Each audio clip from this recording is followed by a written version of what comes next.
ख्वाहिशें चांद तक जाने की होती है मगर अमावस की रात में खो जाती है। कुछ ख्वाहिशें किसी अपने को पाने की होती है मगर फासलों की दीवार से टकरा जाती है। शायद कुछ ख्वाहिशों का मुकम्मल होना जरूरी नहीं, क्योंकि उनकी अधूरी महक ही उन्हें खास बनाती है। किताब है वंदनवार, जिसे लिखा है सुजाता चक्रवर्ती जी ने। सुजाता चक्रवर्ती जी की ये दूसरी किताब है, एक कविता संग्रह है। इससे पहले उनकी एक और किताब आई थी जो एक कहानी संग्रह थी, जिंदगानी।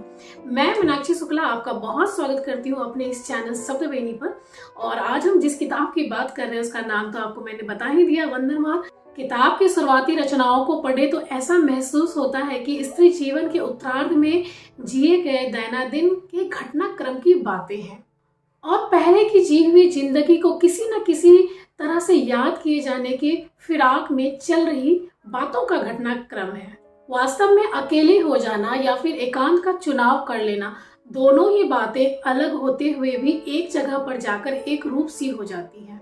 और यही बात रचनाओं को खास भी बनाती है और आपके भाव कहीं ना कहीं उससे जुड़ने लग जाते हैं। वंदनवार की एक कविता है एकांत, जिसमें लिखती हैं कि ढूंढती थी एकांत खुद के लिए, खुद से बातें करने के लिए, कभी शायद खुद को संवारने के लिए, मिल ना पाया एक भी पल खुद के लिए।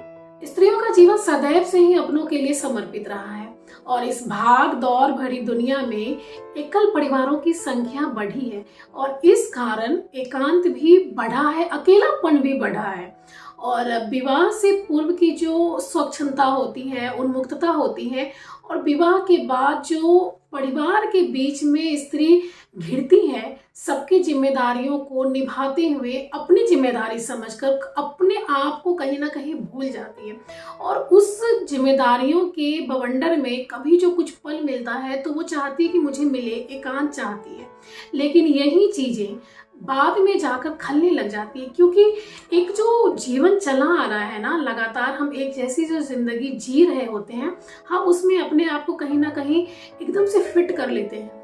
उससे निकलना, उस कंफर्ट जोन से निकलना, फिर लगता है कि बहुत कुछ जैसे खो गया है, उम्र खो गई है, चीजें खत्म हो गई है, मिल नहीं रही है। और उस एकांत से हम एकांत ना मानकर उसको अकेलापन मानने लग जाते हैं और उससे लड़ने लग जाते हैं और यही चीजें कहीं ना कहीं नैराश्यता में बदल जाती है। इसी कविता के अंतिम बंद में ये भी चीज स्पष्ट होती है। लिखती है सुजाता जी की, चुभता है अब यह सन्नाटा, जो कभी था मेरा सपना प्यारा, जीवन की यह कैसी विडंबना है, आज एकांत ही बना त्रासद का ठिकाना।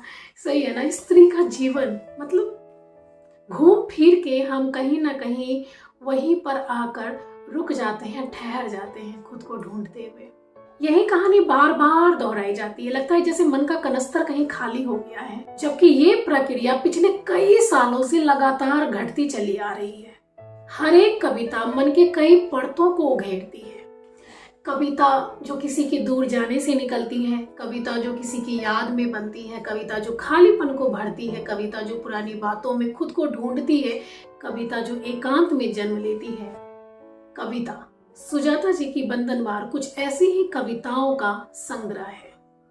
अब आते हैं दूसरी उन रचनाओं पर भी जहां सिर्फ स्त्री जीवन ही नहीं, दूसरे भी पहलू को लिखा गया है, दूसरे पक्षों को इससे हटकर, जैसे कि रिश्तों में आपसी सम्मान, परस्पर स्नेह की भावना, प्रेम, प्रकृति के लिए चिंता और हमारी पृथ्वी के लिए जो एक कोमल भाव है कि ये पृथ्वी जिसे हम कभी कभी खुद से भी एक जैसा मानते हैं और उनकी जो भयावहता आजकल विश्व में घट रही है, जिस तरह से चीजें निकल कर आ रही हैं, उसके प्रति भी एक चिंता है, रचनाओं में दिखता है। इस किताब में एक रचना जो है बहुत पसंद आई मुझे, वसंत ना आया इस अरण्य में। और ये रचना जो है ना, हसदेव अरण्य को समर्पित किया है लेखिका ने। लिखती है, मैं आपको छोटे छोटे दो बंद सुनाती हूँ कि बसंत ना आया इस अरण्य में, यह है बीते बरस की बात, टेसू दहके थे अंगारों से, जैसे धरती में लगी हो आग। बहुत ही शानदार है ये पूरी कविता, आप कविता के मर्म तक पहुंच पाते हैं रचनाओं में। इसमें लिखी गई कुछ रचनाएं बहुत ही सुंदर और बेहतरीन हैं, जैसे माँ बूढ़ी हो गई, अखबार, प्रकृति की चेतावनी, इंसान और जंगल, वर्षा का नर्तन, जल ही जीवन, दिल से ब्लॉक, बसंत ना आया इस अरण्य में, जो भी मैंने सुनाया भी आपको, अलग हटकर और अच्छे विषय लिए गए हैं। और एक रचना है इसमें जो मुझे बहुत पसंद आई, अभिनय। देखती हैं कि स्त्री के जीवन का अभिन्न अंग है अभिनय। एक बेटी तितलियों सा उड़ना चाहती है, आसमान को छूना चाहती है, पतंग सा लहराना चाहती है। पिता के मुख को देखकर वो नदी का शांत धारा बन के चलती है। मन में उमड़ता है तूफान, चेहरा सपाट शांत दिखता है। ससुराल के आंगन में आकर खिलखिलाकर हंसना चाहती है, बेखौफ होकर छत की बारिश में भीगना चाहती है, लेकिन वो बनी रहती है प्रौढ़ा की तरह शांत। सचमुच स्त्री का जीवन खूबसूरत अभिनय है। अब अगर हम किताब का दूसरा पक्ष देखें तो रचनाओं में दोहराव सा है। मसलन वही बातें हैं जो हम कहते और सुनते चले आते हैं। कुछ रचनाएं तो सीधे चली आ रही हैं जिसमें कविता जैसा कोई तत्व नजर ही नहीं आता। कहीं कहीं रचनाओं में व्याकरणिक दोष के साथ अशुद्धियां भी है जो पाठकों को नागवार गुजरेगी। अहम बात की रचनाओं का वर्गीकरण नहीं होने से पाठकों में खींच भी हो सकती है। सिलसिलेवार व्यवस्थित चीजें अधिक आकर्षित करती है।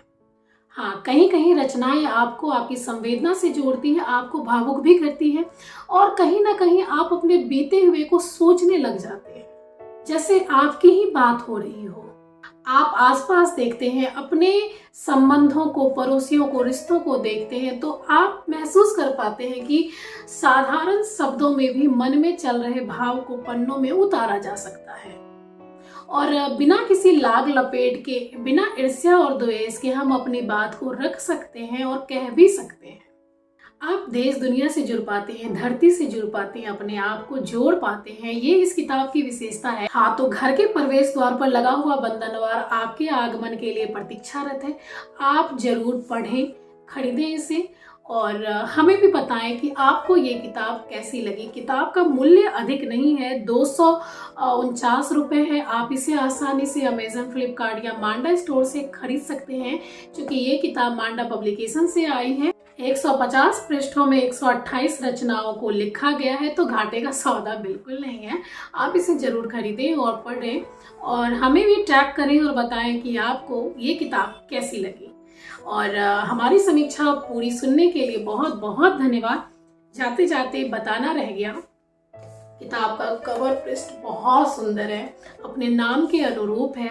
इसमें लिखी गई रचनाएं अपने शीर्षक के साथ बहुत ही अच्छे से जाती हैं। तो बहुत शुक्रिया सुजाता चक्रवर्ती जी को उनकी दूसरी किताब के लिए और आपका भी बहुत बहुत शुक्रिया जो आप हमारे चैनल पर बने रहे और जो भी नए हमसे जुड़ रहे हैं तो आप प्लीज इसे सब्सक्राइब कीजिएगा। चलती हूँ, मीनाक्षी शुक्ला को इजाजत दें। धन्यवाद। शब्दवेणी को सब्सक्राइब कीजिएगा।